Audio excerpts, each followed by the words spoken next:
بسم الله الرحمن الرحيم. السلام عليكم ورحمة الله وبركاته. بسم الله والصلاة والسلام على رسول الله. اللهم صل على محمد وعلى آل محمد كما صليت على إبراهيم وعلى آل إبراهيم، وبارك على محمد وعلى آل محمد كما باركت على إبراهيم وعلى آل إبراهيم في العالمين إنك حميد مجيد. حبايبي، ان شاء الله الذكر بتاعنا في الفيديو ده هيبقى لا اله الا انت سبحانك اني كنت من الظالمين. عايزين نذكر الله كثيرا لعله يفتح لنا ابواب الفرج، اللهم امين. شايفين مع بعض الفراخ المشوية الجميلة دي؟ هنعملها النهاردة بطريقة سهلة جدا. يلا نبدأ وعلى بركة الله. بسم الله الرحمن الرحيم. معايا فرخة متوسطة زي ما احنا شايفين كده مع بعض، وغسلاها كويس، ومعايا بصلتين وطماطمتين، ومعايا شوية توابل كده هنقول مع بعض ونبدأ الفيديو بتاعنا. هنعمل الفراخ النهاردة في الإزازة في الفرن بطريقة جميلة جدا، ريحتها بتبقى قلب الدنيا. يلا بينا نبدأ مع بعض، وما ننساش ذكر الله لا إله إلا أنت سبحانك إني كنت من الظالمين. هنا أنا بشرت الطماطمية بتاعتنا وبشرت البصل، وهجيب بولة كبيرة وهنزل بالبصلة المبشورة، وهنزل بالطماطم برضو المبشورة عليها، وهنزل بالتوابل بتاعتنا اللي هي ايه بقى. معانا ملح وفلفل اسمر، معايا ورق لورا، ومعايا بهارات لحمة، ومعايا روزماري وزعتر، ومعايا بابريكا. والبهارات زي ما انتوا حابين، عايزين تزودوا تقللوا تغيروا براحتكم خالص. وهدعك كده كويس البصلة والطماطم في التوابل كويس جدا عشان اتبل الفرخة بتاعتنا. وما ننساش الذكر بتاعنا لا اله الا انت سبحانك اني كنت من الظالمين. هجيب الفرخة بقى كده وهمسكها اتبلها كويس جدا بالبصل والطماطم بتاعتنا والتوابل كده. ادخل بقى التوابل بتاعتنا والبصلة دي في كل مكان في الفرخة علشان تتشرب من التتبيلة كويس جدا. لا اله الا انت سبحانك اني كنت من الظالمين. لا اله الا انت سبحانك اني كنت من الظالمين.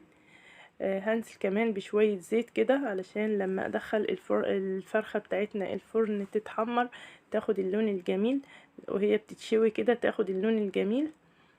هقلب كده كويس جدا البصلة في الفرخة من فوق ومن تحت ومن جوه ومن كل مكان علشان تشرب التتبيلة كويس.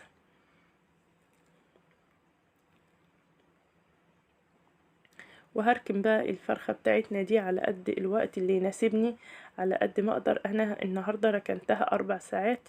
انا باستمرار بعملها من بالليل وبركنها احسن، بتشرب التتبيلة والانسجة بتاعت الفرخة كده بتبقى لينة في الاكل، فالاحسن ان انا اركنها على قد ما اقدر فترة من الزمن في التتبيل. وكده بعد ما عدى عليها 4 ساعات نيجي نشوف هنعمل ايه بقى مع بعض. ما ننساش لا اله الا انت سبحانك اني كنت من الظالمين. معايا ازازة كوكاكولا كده زي ما احنا شايفين، هملاها مية، وهجيب صينية احط الازازة بتاعتنا في الصينية كده، وهجيب الفرخة وهلبسها كده في الازازة. الطريقة دي يعني حلوة للي مش بيستعمل الشواية بتاعة الفرن، وبتطلع لنا الفرخة مشوية على البخار، بتبقى جميلة جدا وريحتها بتبقى قلب الدنيا. جربوا الوصفة سهلة جدا وجميلة، ريحتها بتبقى قلب الدنيا فعلا، وطعمها بيبقى جميل جدا مشوية وبتبقى جميلة كده. انا معايا البصل اللي معايا والطماطم، هحاول كده هحطه على الفرخة، واللي مش هيجي طبعا على الفرخة علشان هيقع من عليها هحطه في الصينية من تحت.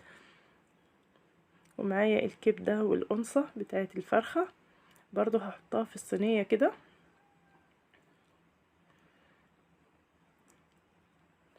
ما ننساش لا اله الا انت سبحانك اني كنت من الظالمين. الفرخة بتقف وبتثبت خالص، مش بتقع ولا اي حاجة، وبتاخد من الفرن مع الصهد بتاع الفرن بتتشوى الفرخة وبتطلع جميلة جدا زي ما احنا شفناها مع بعض في اول الفيديو كده.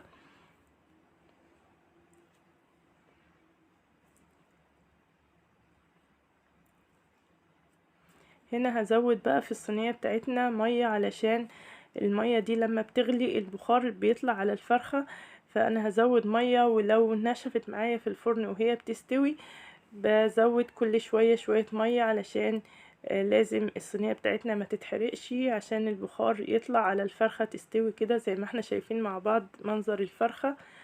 هدخلها بقى الفرن ونشوفها مع بعض. ما ننساش الذكر بتاعنا لا اله الا انت سبحانك اني كنت من الظالمين.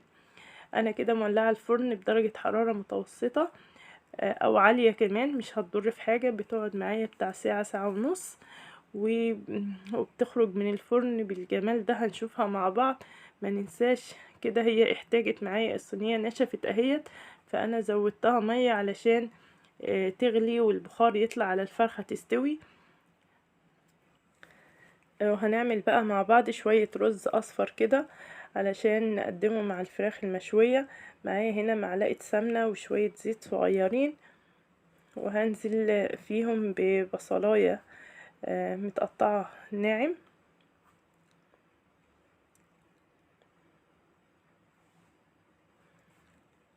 وهقلب البصلة لما تاخد اللون البامبي الجميل. ما ننساش لا اله الا انت سبحانك اني كنت من الظالمين.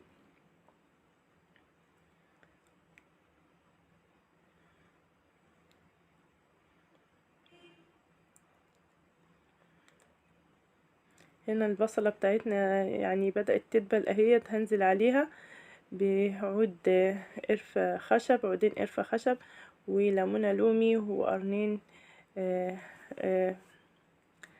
قرنفل، نسيت الاسم، فصين قرنفل كده، 3 4 فصوص قرنفل، بيدينا للرز بتاعنا ريحة جميلة، نكهة جميلة.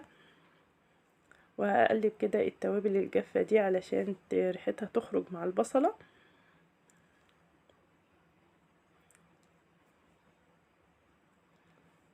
وهنزل بقى معايا هنا بمعلقة بابريكا، ومعلقة كركم، ومعلقة قرفة.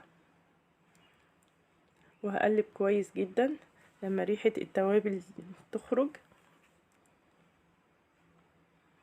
ما ننساش الذكر بتاعنا لا اله الا انت سبحانك اني كنت من الظالمين. هبدأ بقى انزل بالرز. انا هعمل الرز المصري بتاعنا العادي. هنزل بالرز واحدة واحدة، المغسول ومتصفي كويس.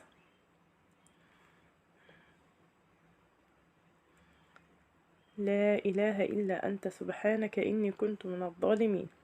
وهقلب كويس الرز لما يتغلف بالبصلة وبالسمنة اللي احنا حاطينها. هقلب كويس الرز بتاعنا.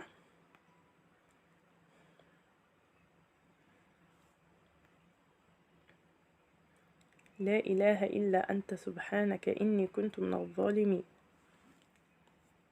وهبدأ انزل بقى عليه بالمية المغلية. عندي مية مغلية وعادي كمان لو نزلت بمية ساقعة، بس انا عشان تستعجل معايا في السوى. وهقلب بقى كويس عشان اتأكد ان البصل والإدام والتوابل في كل مكان في الرز، ما تبقاش حتة مثلا صفرة وحتة بيضة. وهنزل بقى كده على الوش بالملح بتاعنا.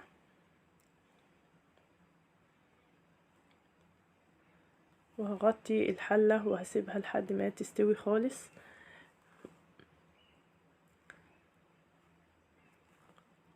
ونبص كده على الفرخة في الفرن، شايفين ما شاء الله الصينية وهي بتغلي والفرخة بدأت تاخد اللون الجميل.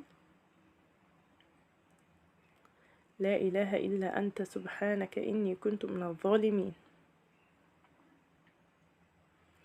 ونشوف الفرخة بتاعتنا بسم الله ما شاء الله بعد ما استوت. شايفين الجمال ما شاء الله، منظرها وشكلها تحفة، جميلة جميلة جميلة، مشوية بالتوابل اللي حطيناها لها، مخليه ريحتها جميلة جدا.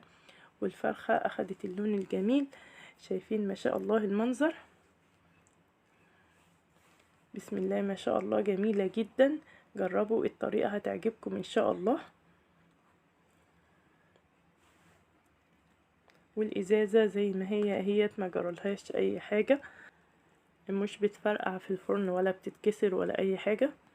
هجيب بقى دلوقتي الرز الاصفر بتاعنا الجميل، شايفين المنظر ما شاء الله، وهنزل بالفرخة كده، وهقدم الطبق بتاعنا الجميل ده زي ما احنا شايفين مع بعض. لون الفراخ وفعلا ريحتها وطعمها خطيرة جدا، جربوها هتعجبكم. وما ننساش الذكر بتاعنا لا اله الا انت سبحانك اني كنت من الظالمين. وحبايبي اللي يعجبه الفيديو ما ينسانيش من اللايك والشير والاشتراك في القناة علشان القناة تكبر بيكم ومعاكم. واللي بيشوفنا لأول مرة يشترك معانا في القناة ويضغط الجرس ويختار الكل علشان يوصلوا إشعار بكل جديد أنزله بإذن الله. وفي النهاية سبحانك اللهم وبحمدك، أشهد أن لا إله إلا أنت، أستغفرك وأتوب إليك، والسلام عليكم ورحمة الله وبركاته.